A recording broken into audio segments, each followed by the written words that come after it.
और आज ईमानदारी से उसका उपयोग हुआ होता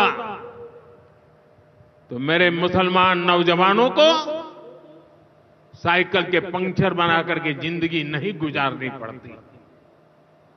वोट बैंक को खुश करने के लिए इस कानून को ऐसा बना दिया कि बाबा साहब आंबेडकर के संविधान की ऐसी की तैसी सैकड़ों विधवा मुस्लिम महिलाओं ने भारत सरकार को चिट्ठी लिखी, तब जाके कानून की चर्चा आई है।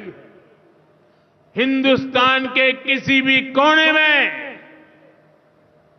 आदिवासी की जमीन को, उसके घर को, उसकी संपत्ति को ये वक्फ बोर्ड हाथ भी नहीं लगा पाएगा। कांग्रेस की इस कुनीति का सबसे बड़ा प्रमाण वक्फ कानून है। देश आजाद होने के बाद 2013 तक वक्फ का कानून चलता था, लेकिन चुनाव जीतने के लिए, तुष्टीकरण की राजनीति के लिए, वोट बैंक की राजनीति के लिए 2013 के आखिर में, आखिरी सत्र में कांग्रेस ने इतने सालों तक चल रहे वक्फ के कानून में आनन फानन संशोधन कर दिया ताकि चुनाव में वोट पा सके। वोट बैंक को खुश करने के लिए इस कानून को ऐसा बना दिया कि बाबा साहब आंबेडकर के संविधान की ऐसी की तैसी संविधान से ऊपर कर दिया। ये बाबा साहब का सबसे बड़ा अपमान का काम था। साथियों, ये कहते हैं कि उन्होंने मुसलमानों के हित में किया। मैं जरा ऐसे सभियों से पूछना चाहता हूं, वोट बैंक के भूखे इन राजनेताओं से कहना चाहता हूं, अगर सच्चे अर्थ से आपके दिल में मुसलमानों के लिए थोड़ी भी हमदर्दी है तो कांग्रेस पार्टी अपने पार्टी के अध्यक्ष मुसलमान को बनाए। क्यों नहीं बनाते भाई? संसद में टिकट देते हैं, 50% मुसलमानों को दो। जीत करके आएंगे तो अपनी बात बताएंगे, लेकिन ये नहीं करना है। कांग्रेस में तो कुछ नहीं देना है। देश के नागरिकों के अधिकारों को छीनना और देना, इनकी नीयत किसी का भी भला करने की कभी नहीं रही, मुसलमानों का भला करने की भी नहीं रही। यही कांग्रेस की अच्छी सच्चाई है। साथियों, वक्फ के नाम पर लाखों हेक्टेयर जमीन पूरे देश में है। इस जमीन, इस प्रॉपर्टी से गरीब का, बेसहारा महिलाओं बच्चों का भला होना चाहिए था। और आज ईमानदारी से उसका उपयोग हुआ होता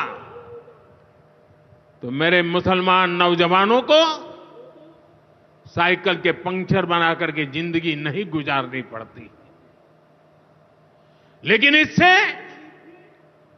मुट्ठी भर भू माफिया का कोई भला हुआ।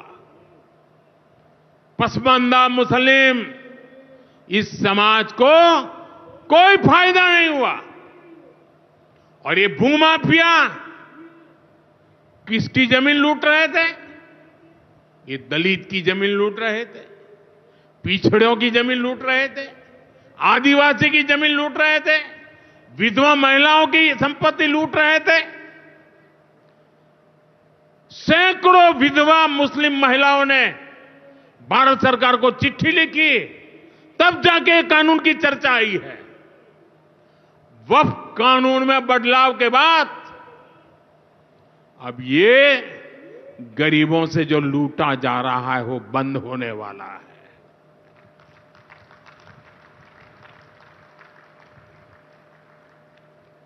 और सबसे बड़ी बात, हमने एक बहुत बड़ा जिम्मेदारीपूर्ण महत्वपूर्ण काम किया है। हमने इस वक्फ कानून में एक और प्रावधान किया है। अब नए कानून के तहत, वक्फ के कानून के तहत किसी भी आदिवासी की जमीन को हिंदुस्तान के किसी भी कोने में आदिवासी की जमीन को, उसके घर को, उसकी संपत्ति को ये वक्फ बोर्ड हाथ भी नहीं लगा पाएगा। ये आदिवासी के हितों की रक्षा करने का, संविधान की मर्यादाओं का पालन करने का हमने बहुत बड़ा काम किया है। नए प्रावधानों से वक्फ की भी पवित्र भावना का सम्मान होगा। मुस्लिम समाज के गरीब और पसमानदा परिवारों, मुस्लिम महिलाओं, खास करके मुस्लिम विधवाओं को, मुस्लिम बच्चों को उनका हक भी मिलेगा और भविष्य में उनका हक सुरक्षित रहेगा। और यही तो बाबा साहब आंबेडकर ने संविधान के स्पिरिट में हमें काम दिया हुआ है। यही असल स्पिरिट है, यही असली सामाजिक न्याय है।